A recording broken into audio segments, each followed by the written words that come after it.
Continuando com o romantismo, hoje nós vamos falar da segunda geração romântica. Só lembrando mais uma vez que nós temos várias etapas no nosso estudo. Primeira etapa, entender o contexto histórico do romantismo.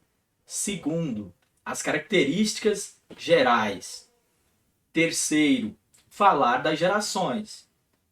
Na aula passada, nós trabalhamos a primeira geração, aquela de Gonçalves Dias, que falava do patriotismo, que falava do nacionalismo, da questão do índio e por aí vai.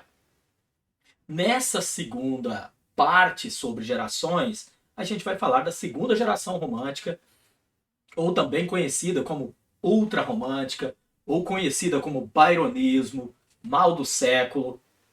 Tudo isso vocês podem encontrar em questões ou em livros que vocês forem estudar. Muita gente chama a segunda geração de ultrarromântica. Outras, devido à grande influência de um poeta europeu, o Lord Byron, ficou conhecida como geração byronista ou byronismo. Também devido à questão da tuberculose, que era uma doença epidêmica, assim como é hoje o coronavírus, a tuberculose era uma grande epidemia naquele momento. Então também ficou conhecida como geração do mal do século. Características específicas dessa geração: temos um sentimentalismo muito forte mesmo, e esse sentimentalismo que leva para melancolia, tédio, niilismo. O que é o niilismo? É a descrença de tudo. É a descrença de tudo, a descrença total. Leva também ao tal do escapismo. O que é o escapismo? É quando o artista cria uma atmosfera de fuga, quando ele cria mundos para fugir do mundo real, quando ele cria formas para fugir do mundo real.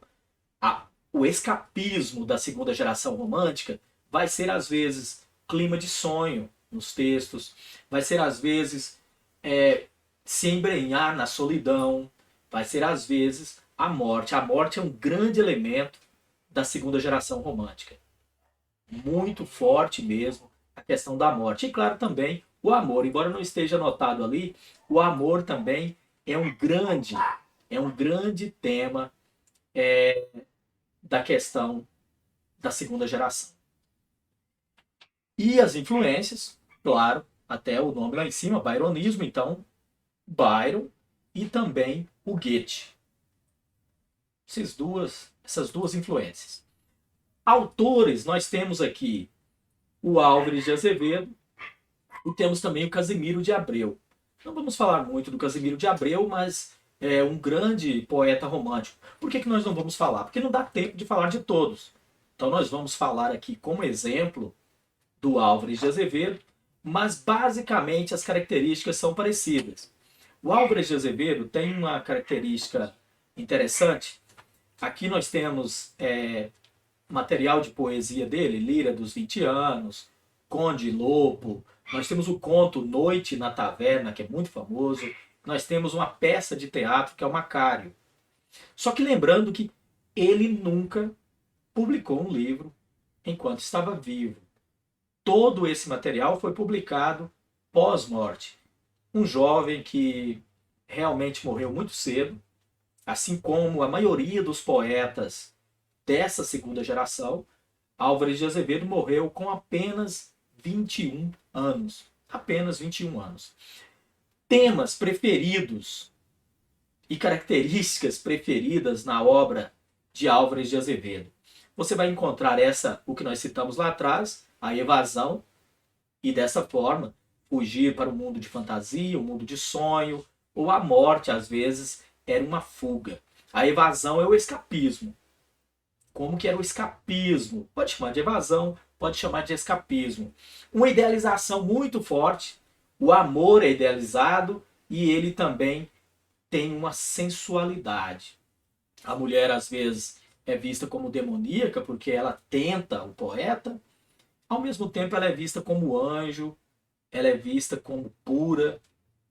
Há uma certa dualidade nessa mulher da segunda geração. E os temas góticos também muito interessantes dentro da obra do Álvares de Azevedo. É um poeta, inclusive considerado por muitos, um poeta gótico. Por quê? Temas dentro da coisa macabra, dentro do fantástico e por aí segue. Aqui nós temos, por exemplo, ó, o tema morte aqui. Olha, descansem, bem aqui, ó. Descansem o meu leito solitário, na floresta dos homens esquecida. À sombra de uma cruz escrevam nela. Foi poeta, sonhou e amou a vida. Então a morte dentro, aqui novamente, ó, é a infância também. Não está anotado aqui atrás, mas a infância também é uma espécie de, sei lá, um saudosismo da infância. Muitos chamam de paraíso perdido. Aquela coisa que você perdeu e que você não tem mais. Então tem aqui, ó, só tu, mocidade. A mocidade é o paraíso perdido, ela é uma coisa fugaz, que não dura.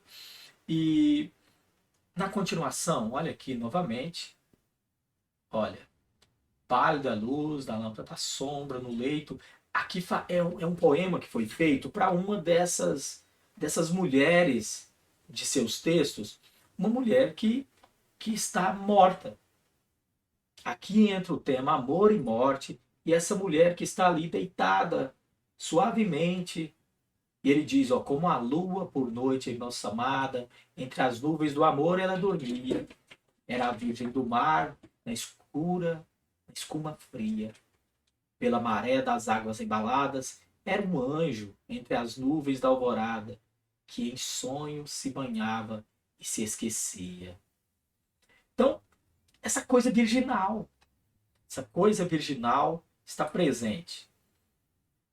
Uma poesia também que pode ser vista como irônica, ó, poetas, amanhã o meu cadáver, novamente o tema morte, minha tripa cortai, mais sonorosa, e aí novamente lá no final ele fecha, os amores da vida esperançosa. Ali, a questão do gótico, cavaleiro de armas escuras, onde vais pelas trevas impura, com a espada sanguenta na mão. E a própria natureza é vista nessa segunda geração como sendo aquilo que nós já falamos, sendo uma extensão da alma do que o poeta sente. Só que aqui, então, ela é uma natureza negra, tenebrosa, uma natureza trovejosa e por aí vai. Essa natureza é também com esse clima, essa aura de noite, de morte, de penumbra, de coisa escura. Mais ou menos isso, a segunda geração. Um pessimismo muito forte, muito pessimista, chegar ao ponto de ver que não há mais esperança em nada, ao niilismo puro. Assim, mais ou menos, é a segunda geração. Aí nós vamos fazer atividade, dúvida que restarem, né, que surgirem, vocês passam para mim. Mas faz aquela anotaçãozinha do que vocês entenderam mais ou menos da segunda geração. Tentar separá-la da primeira. Primeira geração, Gonçalves Dias. Aquela coisa do nacionalismo, do indianismo, de tentar buscar as raízes do Brasil, o índio visto como nobre, como cavaleiro, quase um cavaleiro medieval, aquele índio corajoso, e idealização da pátria, aquele orgulho exagerado, pintar uma pátria mais bonita do que ela era.